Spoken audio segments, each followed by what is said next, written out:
మనకి నచ్చిందే కాదండి, మనకి నచ్చనిది వాళ్ళు ఎలా మెచ్చేలాగా చెప్తున్నారో కూడా వినాలి. అదే సంస్కారం. నా పేరు మెహర్, నేను ఫిల్మ్ టెక్నాలజీ చదువుతున్నాను. ఇప్పటివరకు మాట్లాడారు. దాంట్లో కనుక మనం చూసినట్లయితే ముందు యువతీ యువకుల మధ్య పెరుగుతున్న సాన్నిహిత్యం నాగరికతకు మంచిదా కాదా అని. అమెరికాలో అమ్మాయిలు అబ్బాయిలు మాట్లాడుకుంటుంటారండి. ఈ రోజున్న డెవలప్డ్ కంట్రీ ఏదైనా తీసుకుందాం, అమ్మాయిలు అబ్బాయిలు ఫ్రీగా మాట్లాడుకుంటున్నారు. వాళ్ళు అనాగరికులు, మన నాగరికులు కదా. వాళ్ళ దేశం ఎలా ఉందో ఒకసారి చూడండి, మన దేశం ఎలా ఉందో ఒకసారి చూడండి. మామూలుగా ఇట్లా అమ్మాయిలు అబ్బాయిలు ఫ్రెండ్లీగా ఉన్నారనగానే ఫస్ట్ వచ్చే టాపిక్ ఏంటంటే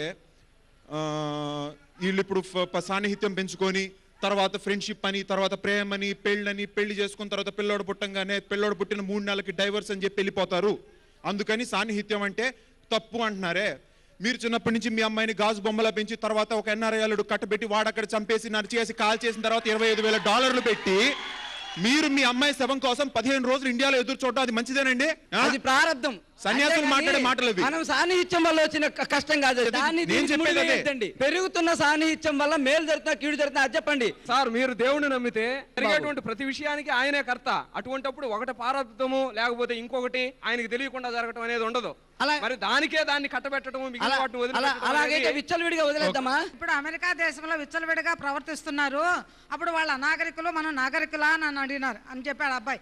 కానీ మన భారతీయ సంస్కృతి మనకేమిరంటే ఒక కుటుంబంలో ఒక తల్లి ఒక తండ్రి పిల్లలు ఉండేటువంటి సాంప్రదాయము సంస్కృతి మనది. వాళ్ళ దేశంలో ఏమిరంటే తల్లి మాత్రమే ఇది, కానీ తండ్రులు ఎవరు ఎంతమంది అనేటువంటిది సంప్రదాయం కాదు. కాబట్టి నాగరికతకు మన దేశ నాగరికతను పోల్చడమే తప్పు. ప్రపంచం మొత్తం సెల్యూట్ కొట్టిన భారతీయ సంస్కృతి సాంప్రదాయాల గురించే మాట్లాడదాం. మొగుడు చచ్చిపోయిన వెంటనే అమ్మాయిని బతికుందా లేదా అని కూడా చూడకుండా తగలబెట్టిన సంస్కృతి ఒకప్పుడు మనది. ఒక 70 ఏళ్ల ముసలతనికి 7 ఏళ్ల అమ్మాయిని ఇచ్చి పెళ్లి చేసిన సంస్కృతి మనది. నేను మన సంస్కృతి తప్పంటలేదు. నేను చెప్పేదల్లా ఏంటంటే మన పూర్వీకులు చెప్పిందంతా కరెక్ట్, మనం చెప్పిందంతా రాంగ్ అనుకోవడం మాత్రం తప్పది. ఆనాడు మన పూర్వీకులు ఏదైతే ఉన్నారో వాళ్ళు కులం అనేది పెట్టింది ఒక పర్టికులర్ కారణం కోసం పెట్టారు. ఏంటంటే ఒక సొసైటీలో ఒక సఖ్యత, ఒక ఆర్గనైజ్డ్ ఇది ఉండాలి అని చెప్పి పెట్టారు. అది ఆనాటి దీనికి కరెక్ట్. అది ఈ రోజు అది కరెక్ట్ కాదు. ఎందుకంటే దానివల్ల ఎన్ని గొడవలు జరుగుతున్నాయి మనం చూస్తున్నాం. సో మీరు పూర్వీకులు చెప్పింది కరెక్ట్ అంటున్నారే. రెండోదమ్మా, మీరు సంస్కృతి సాంప్రదాయాలు అన్నారే. కసబ్బుగాడు ఇండియా చాలా సంస్కృతి సాంప్రదాయం ఉన్న దేశం కాబట్టి నేను అక్కడ బాంబు బ్యాల్స్లో ఊరుకోడు. మనం కూడా మారుతున్న కాలంతో పాటు మారాల్సిందే. సో దాన్ని బట్టి మనం చూడాలి. Behind every successful man there is a women అన్నారు. అంతేగాని there is a successful mother, there is a wife అన్న. ఆ ఉమెన్ ఒక ఫ్రెండ్ కూడా అవ్వచ్చు. నాకు నా జీవితంలో చూసిన ఎందరో మనుషుల్లో నాకు బాగా నచ్చే ఒక వ్యక్తి జీవితంలో నుంచి నేను ఒక ఇన్సిడెంట్ చెప్తాను. ఆయన MBBS చదువుతున్న టైంలో అప్పటికి వాళ్ళకి మెడిసిన్ వాళ్ళకి IASలో ఎంట్రన్స్ లేదండి. అయితే ఆయన ఆయన చాలా ఇంట్రెస్టెడ్గా ఉన్నారు IAS చదవాలి అని చెప్పి. అట్లా ఉన్న టైంలో ఆయనకు ఒక ఫ్రెండ్, ఒక అమ్మాయి ఉంది, చాలా మంచి ఫ్రెండ్. ఆ అమ్మాయి వాళ్ళ ఫాదర్ కూడా ఇతనికి చాలా క్లోజ్, ఈయన గారికి. అయితే ఎప్పుడైతే ఈ IASలో మెడిసిన్ని కూడా అలో చేశారో ఫస్ట్ టైం ఈయనకు ఆ విషయం చెప్పింది ఆ అమ్మాయి. ఈరోజు ఆయన ఎవరో తెలుసా? లోక్సత్తా జయప్రకాష్ నారాయణ గారు. 1 ఎగ్జాంపుల్స్ అంటారే, ఒక్కడండి. ఈ రోజు మన అసెంబ్లీలో చూసామంటే అంతమంది 294 మంది ఉన్నా కానీ అడిగోని జయప్రకాష్ నారాయణ గారు మన చూపు ఆయన మీదకి వెళ్తుంది. ఎందుకంటే ఆయన గొప్పతనం అదండి. ఇందాక చాటింగ్లు డేటింగ్లు అన్నారే, ఫేస్బుక్ ట్విట్టర్ ఇవన్నీ మీరు అనుకుంటూ మీరు బయట కూర్చొని మీరు చూస్తున్నట్టు కాదండి. ఈ రోజు ఫేస్బుక్ లో ఎన్ని ఉద్యమాలు నడుస్తున్నాయి మీకు తెలియదు. అన్నా హజారే గారు చేసిన ఉద్యమానికి అంత ఫాలోయింగ్ ఎలా వచ్చిందండి, అంత మైలేజ్ ఎలా వచ్చింది? అది ఫేస్బుక్ లో స్ప్రెడ్ అవబట్టే వచ్చింది.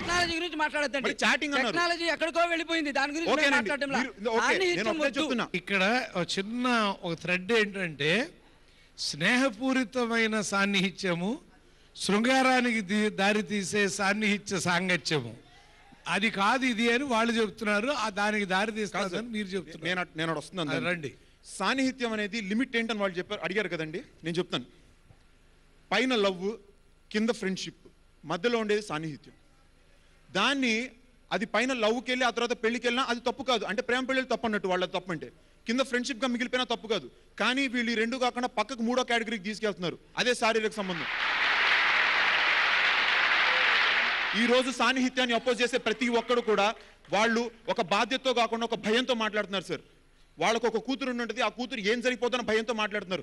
మీ అమ్మాయి మీద మీకు నమ్మకం ఉంటే, మీ పెంపకం మీద మీకు నమ్మకం ఉంటే, ఆ అబ్బాయి 11వ తరగతి వచ్చినా మీరు ఎందుకు భయపడతారు? సమాజం పైన భయం. అది సమాజం- ఏ సమాజం మొదటిసారి భయపడడం లేదు కదా, 10 సార్లు చూసిన తర్వాత 11వ సారి భయపడతామని చెప్తున్నాం మనం.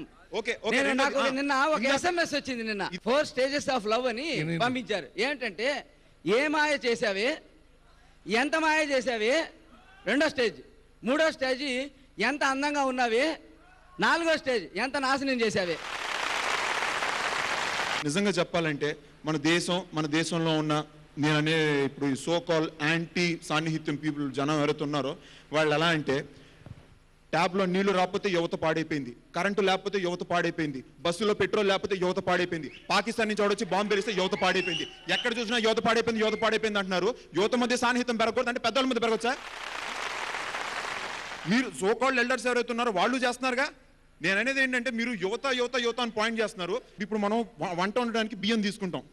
బియ్యం తీసుకున్న తర్వాత దాంట్లో ఒక 2-3 రాళ్ళు ఉన్నాయని చెప్పి మనం రాళ్ళని బయట వేసి పారేస్తాం, లేదా రాళ్ళు ఉన్నాయని బన్నాన్ని బయట పారేస్తాం. మనం బియ్యం ఉంచుకుని రాళ్ళు పారేస్తాం, బియ్యం ఉంచుకొని రాళ్ళు పారేస్తాం కదా. మరి అలా అని చెప్పి 1, 2, 3 మాక్సిమం 10 చోట్ల యాసిడ్ దాడులు జరిగినాయి అని చెప్పి మన ఆంధ్రదేశంలో ఎంతమంది ఉన్నారు సార్? అమ్మాయిలు అబ్బాయిలు అందరూ యాసిడ్ పోసుకుంటున్నారా? ఈరోజు వీళ్ళు ఇక్కడ ఉండేవాళ్ళు యాసిడ్ పోస్తే జైల్లో ఉండేవాళ్ళు వీళ్ళందరూ. ట్రెండ్ ప్రజావేదిక విరామం తరువాత సినిమాల మీద పడుతున్నారు, సినిమాలు పాడు చేస్తున్నాయి. ఒక సినిమా చూసి మారిపోయేంత వీక్ కాదు సార్ ఈరోజు యూత్. ఇప్పుడు ఓ మై ఫ్రెండ్ అనే ఒక సినిమా వచ్చింది కదా అని చెప్పి ప్రతి అబ్బాయి నాకు కూడా ఒక ఫ్రెండ్ వాళ్ళని వెళ్ళడు.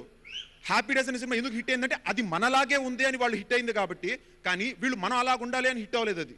సో ఇదేంటంటే, అది మనలాగుంటేనే మన జనాలు యాంకరేజ్ చేస్తున్నారు. మాకు తెలిసిన ఒక అమ్మాయి సార్, ఆ అమ్మాయి ఏంటంటే తను ఇంటర్మీడియట్ ఎగ్జామ్ రాస్తున్నప్పుడు వేరే ఎక్కడో తనకు తెలియని ఒక కాలేజ్లో సెంటర్ వేశారు హైదరాబాద్ అవుట్స్కట్స్లో.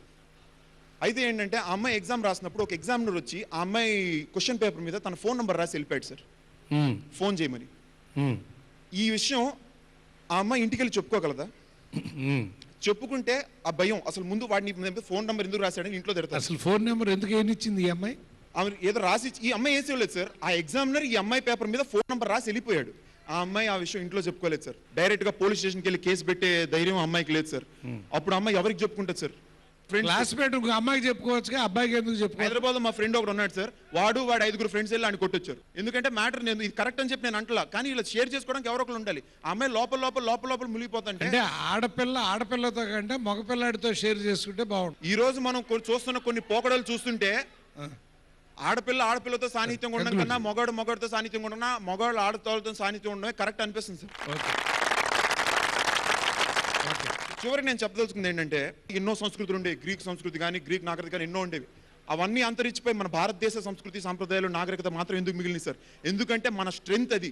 ఇలాంటి ఎన్ని జరిగినా, ఇలాంటి ఎన్ని వచ్చినా కానీ చివరికి మన భారతీయ సంస్కృతి సాంప్రదాయాలు మరియు నాగరికత ఎప్పటికీ పటిష్టంగా ఇలానే ఉంటాయి. కానీ ఇలాంటి చిన్న విషయాల వల్ల, ఇలాంటి చిన్న అక్కడిక్కడ జరిగే సంఘటనల వల్ల ఇదంతా కాదని నేను తెలియజేస్తూ సెలవు తీసుకుంటాను.